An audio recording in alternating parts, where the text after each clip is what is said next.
Hello everyone, welcome to our channel. I'm Nina. This episode we will introduce you storage tank. Let's go and have a look. This is our storage tank in 500 liter. You can see it is within the square supporting legs. Yes, also if you want to put at the platform, it is also no problem.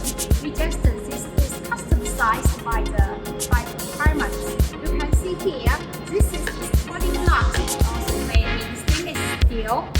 You also can do saving costs can be carbon steel. This is all the body.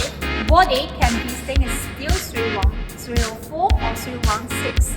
This is the top cover is for the easy cleaning, so we just using the top flat cover, and the bottom it is the dish head welding together. So the discharging port is at the bottom at the center, and also at the top you can see we having the manhole within the viewing port. You can check it about the inside situation, and also we have the different flat for the liquid cleaning in.